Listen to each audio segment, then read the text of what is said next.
All right, we're doing something pretty simple today, and we're doing it here on an old side-by-side before they were cool.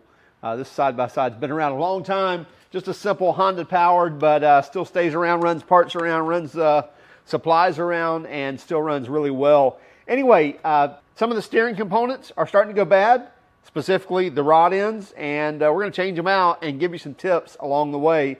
They can work not only on a side-by-side, but anywhere you may have a Heim joint or rod end, even tie rod ends sometimes, and especially stuff that's kind of utilitarian, if you will. Let's get this wheel off.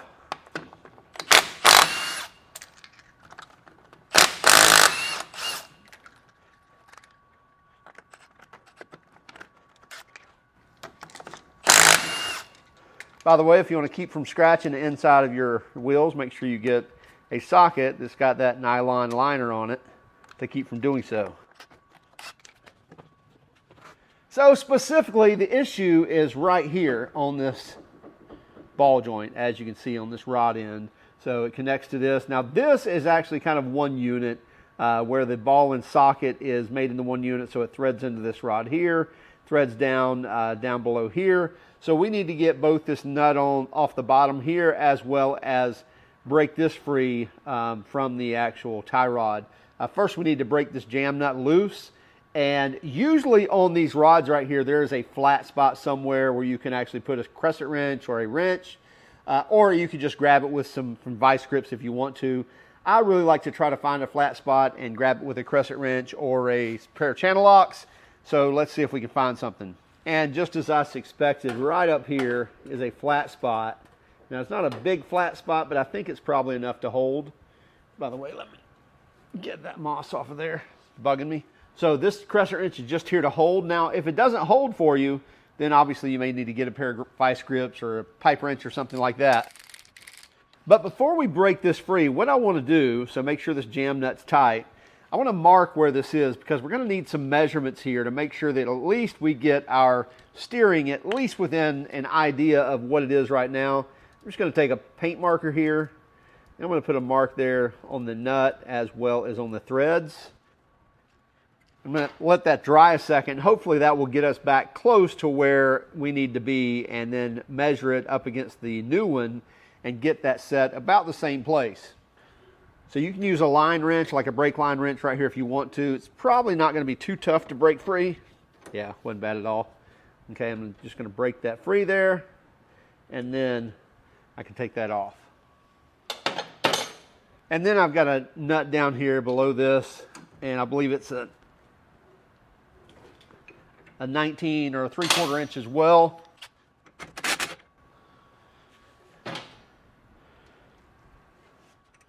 And it may be jammed on there, so put your nut back on a little bit. Take your favorite hammer and break that free. Now this should probably spin out of here by hand, but you may need to put a wrench on it. There we go. And you want to make sure these are nice and clean. You may want to blow this out if there's any dirt around it. Probably want to blow the dirt off before you get started. But let's go and get this measured up against the new one. Okay, here is the old rod end and ball joint, if you will, for that rod end. And it's all one unit. Now these are, I think they're like $100. They're not readily available for this unit. In fact, they were made in two different sizes. This is SAE. They also made it in a metric version somewhere in the middle of the serial number lineup. So these are not easy to come by, and if you do get them, they're expensive, over $100, as well as like a lead time. I think is like a couple of weeks to get them. It's something pretty stupid for nowadays. Anyway, so I wanted to see, you know, is there a way to actually make this without having to make it? And the answer is yes. And by the way, if you look at this, it might look fine to you. Not really. You can see how sloppy it is, but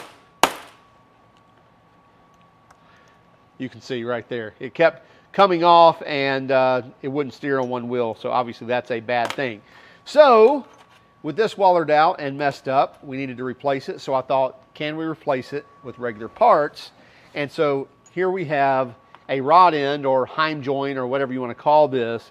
And this is also greasable. So you see the little grease zerk fitting right there. It's not your typical zerk fitting like on that right there, but you can use these little needle points here and actually get in there and fill that full of grease, and so you have a greasable point there.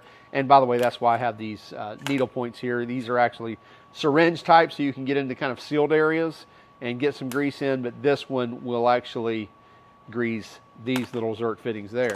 So I actually pulled this off the other day to check this because I wanted to see what size the threads were. So I basically took my calipers, which by the way, I probably use these on a daily. And so took a quick measurement. It was like a 467. So it told me it's probably 1/2 inch. Once I got it off, I took my 1/2 inch 20 thread cleaner, not a tap, not a die.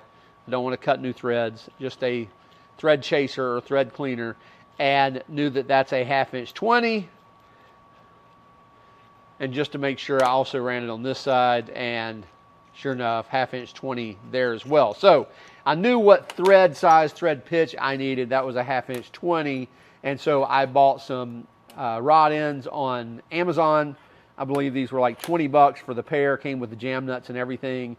And then I also bought some 3-inch hardened grade 8 bolts, and that's going to be my bolts through here, so I don't have to utilize something like this. As well as to get the standoff I need, I also bought some steel standoffs, or whatever you want to call these, so that we can actually mount these both on the bolt side as well as around the ball. So it still gives freedom of movement, but gets the standoff off of that to get it further up. Like with this, it's probably not the exact, yeah, it's actually pretty close. I could probably play with some washers if I wanted to get that further up if I want to do that, but I really don't have to. So again, I could do something like that if I need to. But these are steel standoffs. They're not aluminum, so do not buy aluminum for like suspension components. They will wear out very quickly, and you want something that's going to last. So kind of get this set up here, and that should give us enough freedom of movement. We'll get it on there and make sure that it's not kind of bottoming out. And then once we get it together, we'll actually fill it with grease. But before we do that, we want to make sure that our length here is the same. Now, I told you that I had already removed these the other day, and that's why you'll see 2 paint marks on here. So that if that confuses you, that's why. But let me grab my newer paint mark with that line up right there. Yes, that should be it. So that's it right there. And so I'm just going to I'm not going to measure from here because we don't know if the actual threaded size is the same. And I'm just going to guesstimate the center here.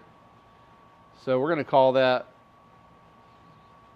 1.478. Now, if I wanted to, I could go to here and say, call it 105, and then split the difference here, which is 944. So we could take half of 944, which would be 450, 470, and add 470. So basically, we could call that 1.5. So that kind of verifies. So 1.5 to the center, and that's where we want the back of our jam nut to be, is 1.5 to the center. In fact, let's set our calipers to 1.5. Say that's close, another little turn, and that's where we want these set. Now, I'm not going to set the other one to that. Once we take it off, we'll set it as well. Okay, we're back over here. Let's run our nut up a little bit.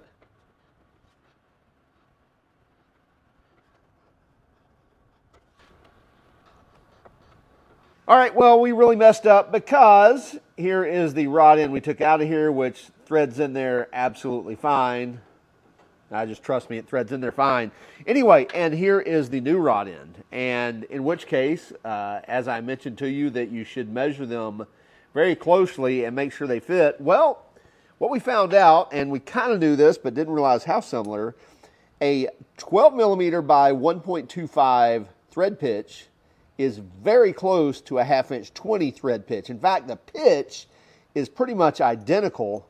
However, the size is just about, I believe it's about 20 thousandths difference, which means the 1/2" 20 nut will thread onto this just fine. And I mean, not just start, but thread on there absolutely fine. So that thread pitch is so close that it just works. Now there is a little bit of slop, not much slop, but the 12mm by 1.25 will not thread onto the 1/2" 20 bolt. So what do? Do we throw these away and go get some metrics? No way. What we're going to do is what any red-blooded American would do, because sometimes you're just dumber than you look. No, I'm just kidding. Well, maybe for some of us. Anyway, we're going to drill and tap this thing out. Why not? So you can get online and find out which drill bit you need, or you can get this Champion. By the way, this is not a plug. Well, I guess it is a plug, but not sponsored by any means. This is the Champion Tap and Drill Index. However, so this gives you basically your tap and your associated drill bit for drilling the hole out and then tapping, but that says 1/2" 13. We're going fine thread, which is a 1/2" 20, which not only is that tap not work, but also it calls for a 29/64 bit. So that's a little small. In fact, let's check this out. It calls for a 45/31 or a 29/64. So 45/31, that's quite a bit smaller than 0.4531. So not really going to work out. That's like 300ths or 30,000ths of a difference, which is pretty large when it comes to tapping threads. So we'll reach into one of our other drill indexes, and I believe we actually have a 29/64, which is right here. And again, we'll just kind of validate here. Yeah, 45, 451, or we're looking for 45/31. So now we're within a couple thousandths difference. So that should be absolutely fine. We'll load up some lube in there, drill this thing out, and get to tapping. Hopefully we have this clamped up good enough where it's not going to walk all over the place. You can rise up on it, but it should kind of hold down pretty well. We'll see. Might want to set that clutch.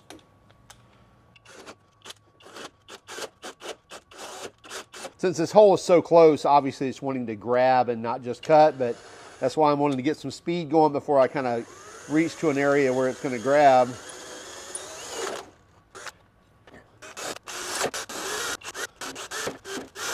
This is not high quality machine work, by the way.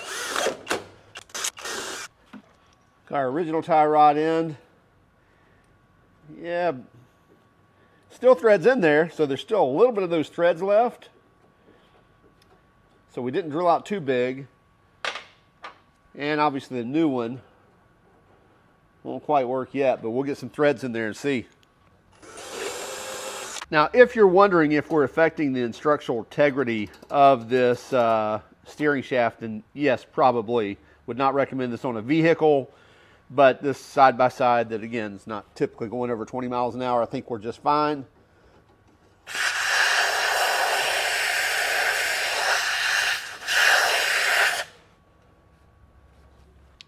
So we'll take our Milwaukee tap here, get this clamped in. A little bit of lube, a little bit of love.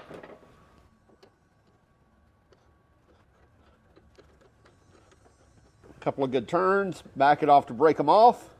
You'll feel it release. And it holds all those broken pieces in those flutes in there. It's kind of how tap works. So give it a couple of good turns, but then back it off and you'll feel them snap off and break free, and then go back at it. You can feel them, hear them, keep you from breaking taps if you learn how to feel for that tightness, as well as breaking those free after you've cut the threads.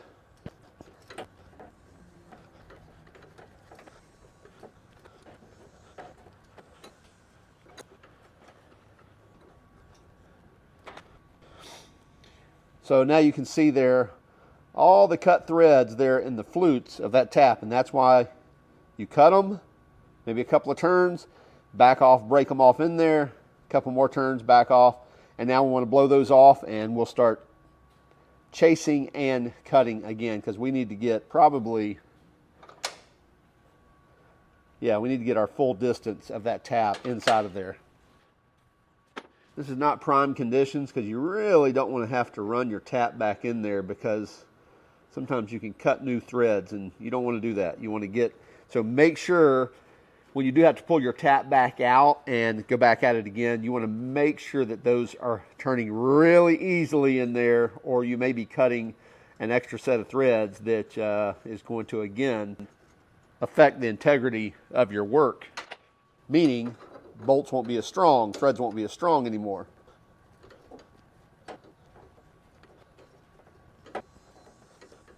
Be careful also when you don't have a stable area that you're not putting any lateral force on that tap, because taps are really hard, but they're also brittle, so they're not going to bend, they're going to break. You break this off in here and you're buying a new steering shaft.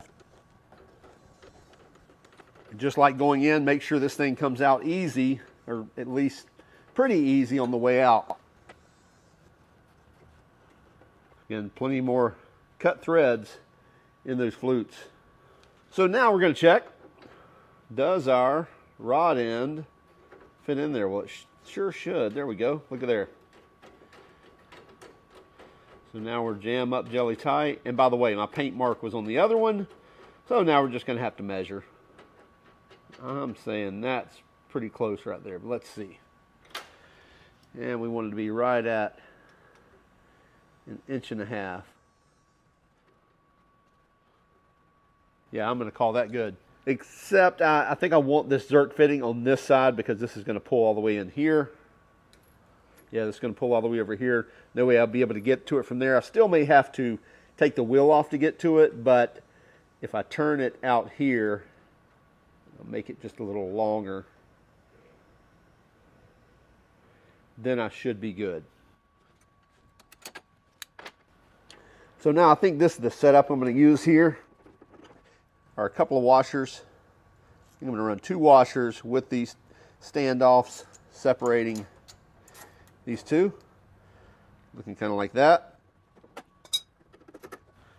And then we want to make sure that we're running at least a nylock or a castle nut with a cotter pin, something that's going to actually retain the tightness, or at least stay on there without backing off because of safety.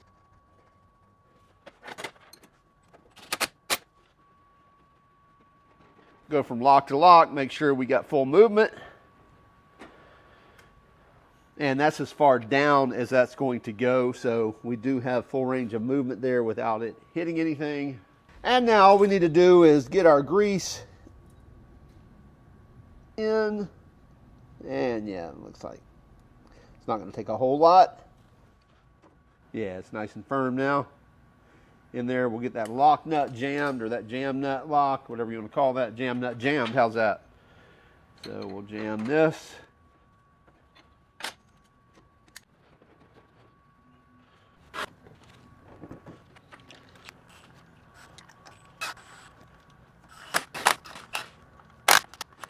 Well, all that's really left to be done, because now we've done the opposite side as well, is get this jacked up and get the jack stands out from under it. But if we just remind you,